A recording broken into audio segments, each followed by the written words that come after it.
بسم الله الرحمن الرحيم والصلاة والسلام على أشرف المرسلين. Salam alaikum, bonjour tout le monde. Aujourd'hui, on va voir le cours numéro 4, toujours avec module robotique. هنديروا la suite dans le cours numéro 3, toujours avec les robots mobiles. On va voir modélisation toujours. On va commencer par une définition. Nous avons pour la représentation, nous avons deux repères. Le repère fixe R de centre 0 et un repère lié au robot R' de centre au'. Donc, pour le centre de l'axe des roues motrices et situation ou bien les postures de robot. Bien sûr, nous avons P en fonction de X, Y et θ. Avec X, Y, ce sont les positions de l'origine au' du repère R' par rapport à R. Et θ, c'est une orientation de l'axe X' par rapport à X. Nous avons une remarque. Toujours la situation du robot est représentée dans le plan. Maintenant, pour les robots mobiles, toujours la notion de holonomie. Un robot holonome ou bien omnidirectionnel qui possède 3 degrés de liberté. Nous avons une translation selon X, donc il va avancer ou bien reculer. Une translation selon Y, ou bien donc c'est vers la droite ou bien vers la gauche. Une rotation selon Z, donc tourne vers la droite ou bien vers la gauche. Le robot holonome est donc capable de se déplacer dans n'importe quelle direction, quelle que soit son orientation. Les roues, nous avons ici les roues holonomes. Donc, mécaniquement, on obtient 3 DDL en utilisant des roues à galettes ou roues holonomes. Les galettes permettent la translation selon Y vers la droite ou bien vers la gauche.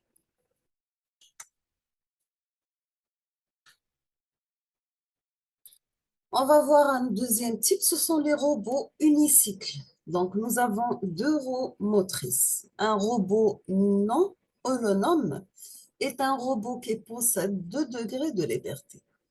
Une translation selon X, il va avancer ou bien reculer.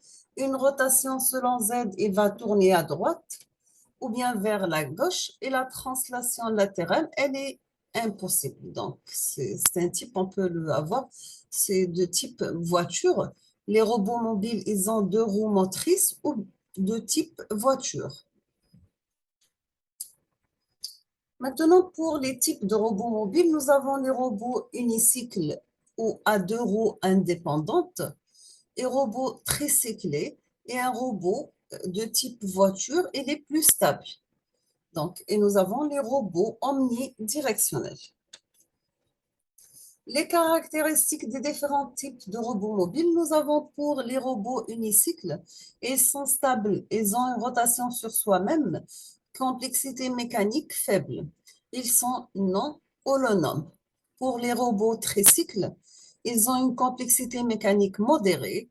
Ils sont non holonomes, peu stables, pas de rotation sur soi-même. Les robots voitures, ils ont une complexité mécanique modérée, ils sont stables, ils sont non holonomes, pas de rotation sur soi-même. Pour les robots omnidirectionnels, ils ont une complexité mécanique modérée, holonome, stable, rotation sur soi-même, mais ils ont une complexité mécanique importante. Maintenant, pour le mot roulement sans glissement, nous avons que la vitesse relative de la roue par rapport au sol au point de contact est nulle. Le contact entre la roue et le sol est ponctuel. Les roues sont indéformables de rayon petit r. On supposera toujours qu'il y a roulement sans glissement et que le sol est parfaitement plan. Maintenant, pour la contrainte RSG, P sur le centre de la roue, Q, ce sont les points de contact de la roue avec le sol. Phi, c'est l'angle de rotation propre de la roue. Et θ, c'est l'angle entre le plan de la roue et le plan OXZ. OXZ. VQ, c'est la vitesse roue-sol qui est égale à 0. VP, c'est la vitesse du centre de la roue. Et oméga, c'est la vitesse de rotation de la roue. Pour les robots de type unicycle, ils ont deux roues indépendantes plus roues folles.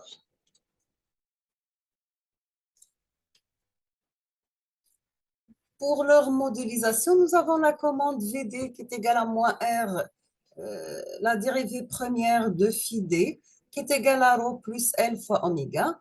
VG qui est égale à R, la dérivée première de phi g, qui est égale à ρ moins L oméga, etc. Donc, vous avez la formule pour V et pour oméga. Pour la commande, le robot de type unicycle, nous avons la commande oméga qui est égale à VD moins VG sur 2L et V est égal à VD plus VG sur 2. Maintenant, si nous avons VD égale à VG, donc la ligne elle est droite. Si VD est égal à moins VG, donc rotation autour de O', c'est VD supérieur à VG, donc nous avons une rotation à gauche. C'est VD inférieur à VG, donc nous avons une rotation droite. Le robot toujours de type hémicycle. Pour la localisation, on peut donc déterminer la posture du robot Pxy θ en intégrant les équations de sa dérivée. Donc, la dérivée de x est égale à v cosinus θ, la dérivée de y est égale à v sinus θ, la dérivée de θ est égale à oméga. Les robots tricycles de type voiture, tricycle, c'est-à-dire nous avons deux roues fixes, deux mêmes axes et une roue centrée orientable. La commande, on note V la vitesse longitudinale en O'. Donc, oméga est égal à V divisé par D, tangente phi. Maintenant, pour la localisation, on peut donc déterminer la posture du robot Px, y, θ en intégrant les équations de sa dérivée. La dérivée de x est égale à v cosinus θ, la dérivée de y est égale à v sinus θ, la dérivée de θ est égale à v sur grand D tangente phi, la dérivée de phi est égale à ρ. Donc, sachant que ρ, c'est la vitesse de la roue orientable. Maintenant, pour les robots de type voiture, tricycle et voiture, donc les roues virtuelles qui transforment le type voiture en tricycle en plaçant la roue orientable du tricycle au centre de l'axe des roues avant de la voiture. Ils sont orientés de sorte que le CIR, le centre instantané de rotation, reste inchangé. Le but, c'est bien sûr faire naviguer un robot mobile dans un environnement pour lui faire accomplir sa tâche de manière autonome. Le problème, c'est bien sûr établir la manière dont le robot doit se déplacer pour réaliser la tâche demandée et par rapport à des connaissances qui sont a priori ce qu'on appelle statiques ou bien obtenues en cours d'évolution dynamique. Pour cela, le robot a besoin de capteurs qui délivreront des informations sur sa position. Ce sont des capteurs proprioceptifs et son environnement, ce sont des capteurs extéroceptifs. Toujours avec une petite introduction, nous allons poursuivre le chemin. Nous avons une perception, navigation, localisation. La perception, on a besoin de capteurs pour la navigation et localisation. La navigation réactive, c'est-à-dire sans connaissance de l'environnement, atteindre un but, évitement d'obstacles. Pour une navigation utilisant une carte, ce qu'on appelle la cartographie de l'environnement et localisation du robot. On passe la perception. Donc, pour naviguer, on a besoin de connaître l'environnement et d'avoir des informations sur l'état du robot. Les éléments de base du système de perception. Le capteur traduit des données représentant des caractéristiques de l'environnement ou du robot en une information exploitable.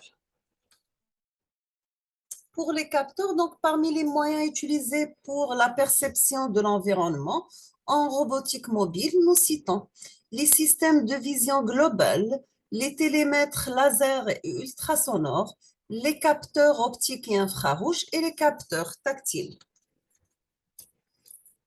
Toujours les capteurs en robotique mobile, ils ont deux catégories. Premièrement, mesurer de l'état du robot lui-même, des capteurs proprioceptifs, donc ce sont des capteurs de position ou de vitesse des roues, et les capteurs de charge de la batterie. Les mesures de l'état de son environnement. Nous avons des capteurs extéroceptifs, ce sont des capteurs donnant la distance du robot à l'environnement, la température signalant la mise en contact du robot avec l'environnement, etc. Pour les capteurs proprioceptifs, nous avons l'odométrie, estimation du déplacement de la plateforme à partir de la mesure des rotations des roues. Donc, nous avons des codeurs optiques, mesure de vitesse, mesure directe à l'aide d'une génératrice tachymétrique. Pour les mesures indirectes, en utilisant des codeurs optiques délivrant des impulsions lorsque l'arbre tourne. Le comptage de ces impulsions permet de déterminer la vitesse de rotation des roues. Toujours avec les capteurs proprioceptifs, ils ont par exemple les accéléromètres, ils vont mesurer de l'accélération du corps sur lequel ils sont placés selon un ou deux ou trois axes. Gyromètre mesure de l'orientation du corps sur lequel ils sont placés selon un ou deux axes. Le compas et le boussole fournissent une information d'orientation par rapport à une référence fixe, le nord magnétique. Inclinomètre mesure de l'inclinaison par rapport à la gravité terrestre. La télémétrie maintenant, c'est la mesure de distance par des procédés acoustiques et optiques. Les capteurs infrarouges constitués d'un émetteur-récepteur fonctionnant avec des radiations de longueur d'onde est juste inférieure à celle du rouge visible et sont sensibles aux conditions extérieures, lumière ambiante, surface réfléchissante, température utilisée comme détecteur, sont ces capteurs infrarouges utilisés comme détecteurs de proximité. Les capteurs ultrasonores, ils utilisent des vibrations sonores dont les fréquences ne sont pas perceptibles par l'oreille humaine. Les ultrasons émis se propagent dans l'air et sont réfléchis partiellement lorsqu'ils heurtent un corps solide. La distance entre la source et la cible peut être déterminée en mesurant le temps de vol séparant l'émission des ultrasons du retour de l'écho. Maintenant, pour les télémètres laser, un rayon modulé en fréquence est projeté sur une cible. La cible renvoie ce rayon vers l'appareil. Le temps mis par le rayon pour revenir et mesurer la distance séparant l'utilisateur de la cible, elle est calculée. Maintenant, toujours avec les capteurs, les caméras. Donc, nous avons une vision monoculaire, donc détection d'amer. Nous avons la stéréovision, vision omnidirectionnelle, c'est-à-dire utiliser un miroir parabolique qui permet une reconstruction panoramique de la scène sur 360 degrés. Il permet de détecter des événements dans toutes les directions. Donc, nous avons ici la possibilité d'évitement dynamique d'obstacles. Côté navigation maintenant, donc utiliser au mieux la motricité du robot et sa localisation pour accomplir la tâche de navigation de manière autonome. Les problèmes de navigation d'un robot mobile, trouver un mouvement dans l'espace des configurations sans collision. Maintenant, pour côté localisation, nous avons contrôle du robot mobile pour la navigation, donc estimation de sa position. C'est une localisation. Les données issues des capteurs proprioceptifs sont généralement insuffisantes. Donc, pour compenser l'accumulation des erreurs, le processus de localisation a besoin de données externes absolues. Ces données vont alors être fusionnées avec les informations odométriques, donc pour avoir une meilleure estimation. Cartographie maintenant, c'est donner à un robot autonome la capacité de se déplacer dans un environnement de telle sorte qu'il puisse poursuivre son but. La construction d'un plan regroupant l'ensemble des obstacles composant une zone donnée. Toujours avec la cartographie, donc c'est construction de cartes locales de l'environnement, problème duel du problème de localisation. Localisation, c'est estimer la localisation courante du robot à partir de mesures d'un environnement connu a priori. La cartographie déterminait une représentation de l'environnement en supposant connue la position du robot. Toujours avec la cartographie, donc c'est modélisation de l'environnement sous la forme d'une carte géométrique ou bien d'une carte d'occupation. Vous trouvez ici SLAM, c'est simulateur localisation and mapping, localisation et cartographie simultanée. Le SLAM, c'est naviguer à partir d'une position inconnue dans un environnement inconnu. Bien sûr, en construisant en même temps une représentation de l'environnement et de la posture du robot. Donc, pour vidéo navigation robot mobile, donc poursuivre de cible.